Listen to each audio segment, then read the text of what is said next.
भगवान श्री कृष्ण ने 5 कड़वी सच्चाई बताई कलयुग की। बात उस समय की है, महाभारत युद्ध खत्म हो चुका था। पांडवों ने भगवान श्री कृष्ण से कलयुग के बारे में चर्चा की और कलयुग के बारे में विस्तार से पूछा और जानने की इच्छा प्रकट की। कलयुग में मनुष्य कैसा होगा, उसके व्यवहार कैसे होंगे और उससे मनुष्य शरीर से मुक्ति कैसे प्राप्त होगा। इन्हीं प्रश्नों का उत्तर देने के लिए भगवान श्री कृष्ण कहते हैं, तुम पांचों भाई वन में जाओ और जो कुछ भी दिखे वह आकर मुझे बताओ, मैं तुम्हें उसका प्रभाव बताऊंगा। पांचों भाई वन में गए। युधिष्ठिर महाराज ने देखा कि किसी हाथी की 2 सूंड है। यह देखकर आश्चर्य का पार न रहा। अर्जुन दूसरी दिशा में गए। वहां उन्होंने देखा कि कोई पक्षी है, उसके पंखों पर वेद की ऋचाएं लिखी हुई है, पर वह पक्षी मुर्दे का मांस खा रहा है। यह भी आश्चर्य है। भीम ने तीसरा आश्चर्य देखा कि गाय ने बछड़े को जन्म दिया है और बछड़े को इतना चाट रही है कि बछड़ा लहूलुहान हो जाता है। सहदेव ने चौथा आश्चर्य देखा कि 6-7 कुएं हैं और आसपास के कुओं में पानी है, किंतु बीच का कुआं खाली है। बीच का कुआं गहरा है, फिर भी पानी नहीं है। 5वें भाई नकुल ने भी यह अद्भुत आश्चर्य देखा कि एक पहाड़ के ऊपर से एक बड़ी शिला लुढ़कती लुढ़कती आती और कितने ही वृक्षों से टकराए, पर उन वृक्षों के तने से रोक न सके। कितनी ही अन्य शिलाओं के साथ टकराई, पर वह रुक न सकी। अंत में एक अत्यंत छोटे पौधे का स्पर्श होते ही वह स्थिर हो गई। पांचों भाइयों के आश्चर्य का कोई पार नहीं। शाम को वे श्री कृष्ण के पास गए और अपने अलग अलग दृश्यों का वर्णन किया।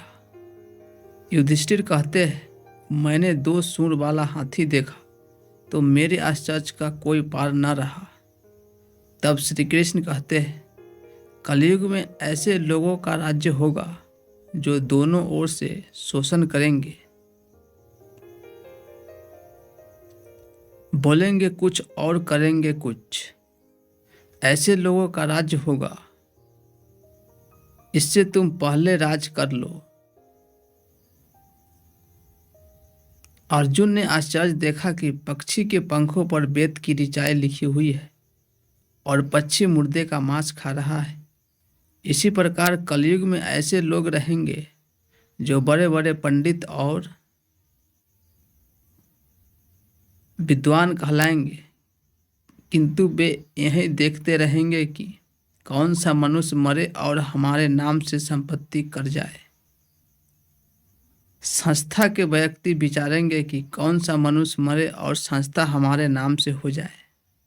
हर जाति धर्म के प्रमुख पद पर बैठे विचार करेंगे कि कब किसका श्राद्ध है। चाहे कितने भी बड़े लोग होंगे, किंतु उनकी दृष्टि तो धन के ऊपर, मांस के ऊपर ही रहेगी। ऐसे लोगों की बहुतायत होगी जो परधन को हरने और छीनने को आतुर होंगे, और कोई कोई बिरला ही संत पुरुष होगा।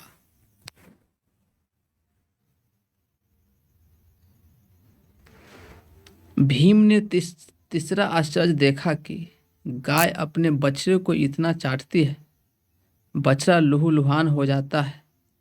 कलयुग का आदमी शिशुपाल हो जाएगा। बालकों के लिए इतनी ममता करेगा कि उन्हें अपने विकास का अवसर ही नहीं मिलेगा।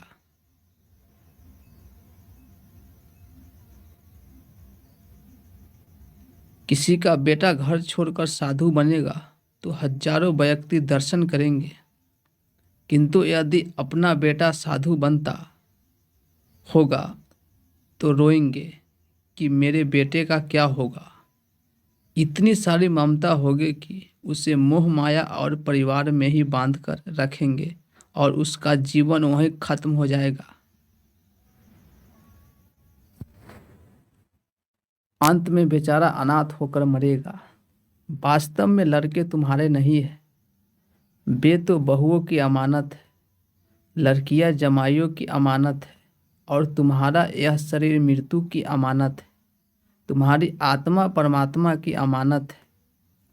तुम अपने शाश्वत संबंध को जान लो बस।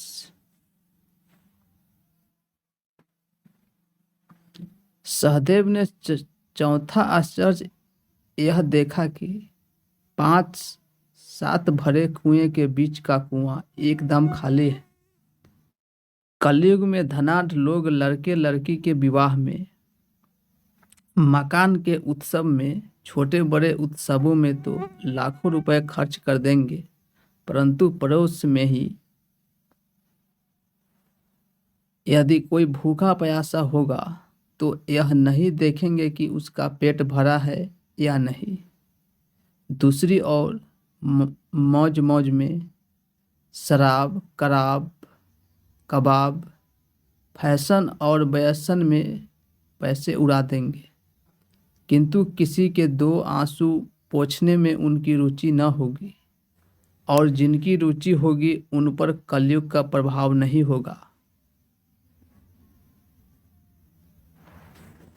उन पर भगवान का प्रभाव होगा। 5वां आश्चर्य यह था कि एक बड़ी चट्टान पहाड़ पर से लुढ़की। वृक्षों के तने और चट्टानें उसे रोक न पाए, किंतु एक छोटे से पौधे से टकराते ही वह चट्टान रुक गई। कलयुग में मानव का मन नीचे गिरेगा, उसका जीवन पतित होगा। यह पतित जीवन धन की शिलाओं से नहीं रुकेगा, न ही सत्ता के वृक्षों से रुकेगा, किंतु हरिनाम के एक छोटे से पौधे से, हरि कीर्तन के एक छोटे से पौधे से मनुष्य जीवन का पतन होना रुक जाएगा।